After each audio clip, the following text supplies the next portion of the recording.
แล้วสงกรานต์ก็เข้าสู่โหมดเบียกปกตินะ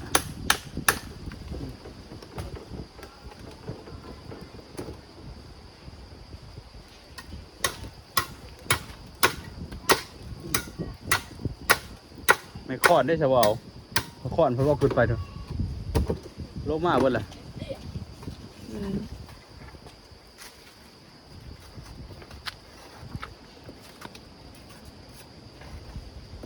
ทางกบก็ห้องพระ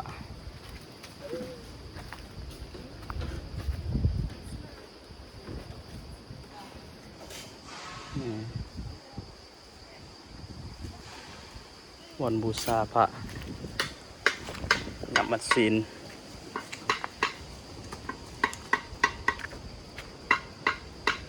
ก็จะเห็นอย่างสองคนคอยบอกว่าเอาเรื่อยเมื่อไหร่ช่วยปลาอยู่ห่างกันเก็บเมื่อไหร่เท่าอันแม่ทำไมพี่เขียวเอาเมื่อไรเขียวมาไว้มาเฮ็ดเบียกพี่ท่านแล้วเนี่ย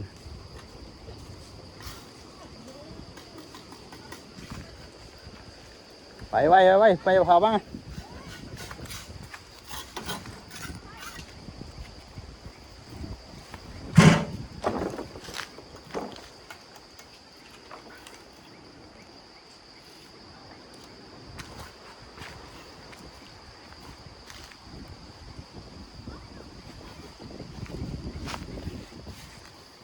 หอพระก่อหอพระ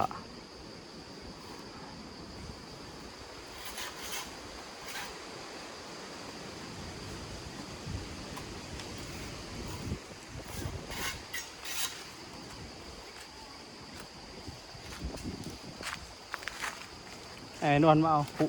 เครื่องตะกอกตะปูนะเก็บไว้คือเอาขู่ปูนในโลกมัน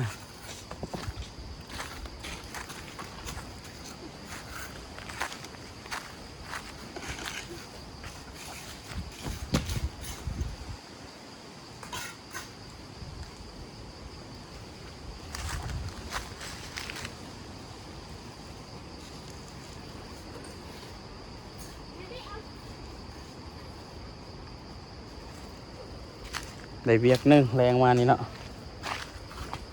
สุขีเจริญพรเรื่องงานของพวกเราก็ประสูหมวดเฮ็ดเบียกปกติคือเก่าหอพระห้องบ่หน่อยบ่ใหญ่เพิ่นใช้ได้หลายดอกมันเบิดปูนนั่งหลายอยู่น้ำหูมันยังน่ะได้หูใหญ่ๆอัดเข้า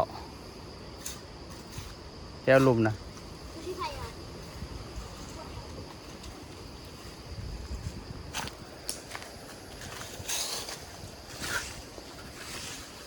นี่ยังหมอน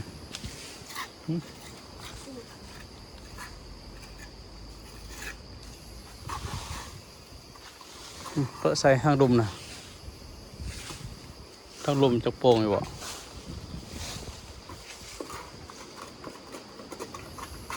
นี่แดงหนึ่งได้เวียกหนึ่งได้เด้น่ะ